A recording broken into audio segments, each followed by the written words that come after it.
on. He wants the ball and he wants to make the plays, and he seems to be making the right play for the most part. And you're almost shocked when he pulls up at 15 feet and it doesn't go in. You know, I mean, he vaults up there and he has a good release on it. You think, well, there's two more, and it doesn't go in. You're like, oh man, what happened? You know, but he's he's playing, and again, he's playing at both ends. He's rebounding, and again, it really gives the rest of the guys a lot of confidence when you got a guy playing like that. Stephen A. Smith in the MKE tonight. The Raptors made some shots. They're now within 48 minutes of going to the NBA Finals. We heard Nick Nurse talk about his superstar, Kawhi Leonard. I want to hear what you have to say about what you've watched from number 2 for Toronto over the last three games. Well, what I've watched the Toronto Raptors do, mainly led by Coach Nick Nurse and obviously the star player that is Kawhi Leonard, is make all of us, including myself, look like absolute positive idiots. That's really what this comes down to. Kawhi Leonard is simply on another level and everybody else is just spectating. That's what this comes down to in this particular series. We looked at Kawhi Leonard, 15 of his 35 points in the fourth quarter, 22 points in the second half. Fred VanVleet comes off the bench. He contributes 7 3-pointers. You got to remember, this is after Norman Powell and others came off the bench to do what they did.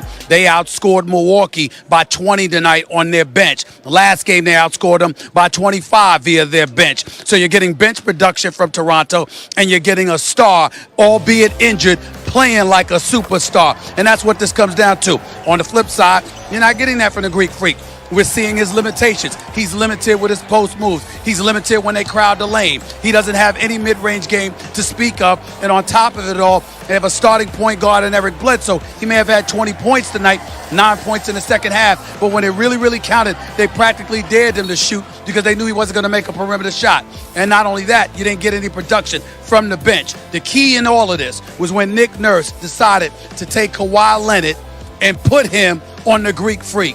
And once that happens, the entire offense of the Milwaukee Bucks appears to have been neutralized. It's 3-0 since Nick Nurse made that adjustment. And by the looks of it, it'll be 4 come Saturday night. What do you hear from Milwaukee and their guys that you talk to? I mean, I don't think it's a hopeless situation, but are there changes afoot for Milwaukee to try to flip this thing back over the next 2 games?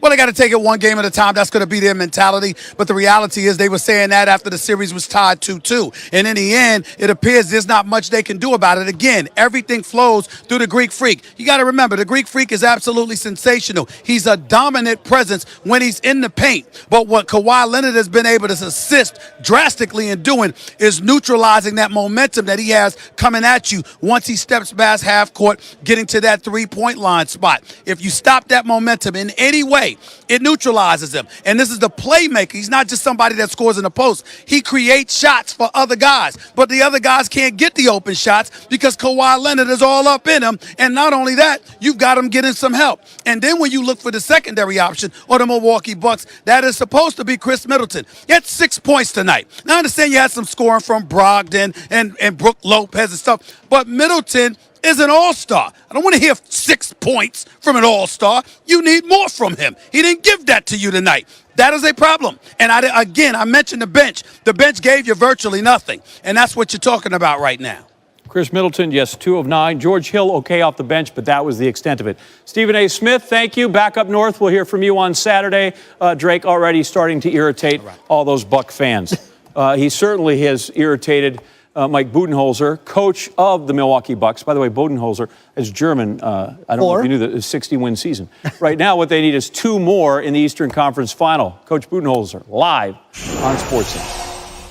You know, we've been a resilient group all year. You know, we just need to think about going and winning one game, go to Toronto and get that tonight. You know, a little bit of a strange box score. Obviously, VanVleet from the three-point line and them in general from the three-point line was huge impact on the game. They got to the free throw line more than us, and just we couldn't get.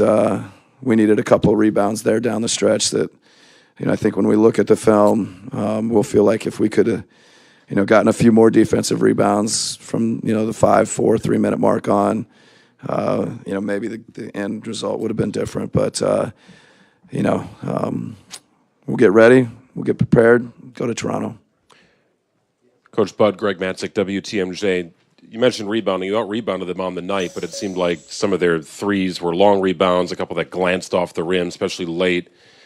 From your view, were those hustle plays made by the Raptors or stuff you can't really do much about given the way the ball was coming off the rim? Some of both, but I think when Kawhi Leonard shoots a three from the three-point line and goes in and gets his own miss, that is a critical play that can't happen. The one with the shot clock violation or where it glanced off the rim. Gasol and Brooke are battling, and if it just takes a little slightly different bounce, Chris is going to get that. And still a little uncertainty on exactly why they went to review and the order of things that occurred in that particular instance. But that's a tough bounce. Others we got to get to. We got to get find a way. All five guys got to participate. Matt Velasquez, Milwaukee Journal Sentinel, just continuing with those offensive rebounds, just how deflating can those plays be when you guys are trying to battle back? Very. Eric named The Athletic, but I'm curious with it. It's quite a scene to see blood running down Giannis's face on a TV screen. Just what do you think of his whistle tonight and kind of the way he's officiated? Yeah, it just feels like he should be at the free throw line more. They have a couple of guys that are veterans. They're very crafty that seem to get there a lot. Lowry, when he drives, you got to be incredibly disciplined. He creates a lot of contact and is rewarded for it. Giannis, creates a lot of the same contact and doesn't seem to get the same whistle, get the same reward. But, I think the officials, they got a tough job. They do the best they can. We'd love for Giannis to get to the free throw line more, feel like he deserves it. But that's, we're talking about the rebounding, the three-point line, those types of things. Those are the things that we got to focus on and get better. Free throws, Bucks 13 of 18, all 5 misses.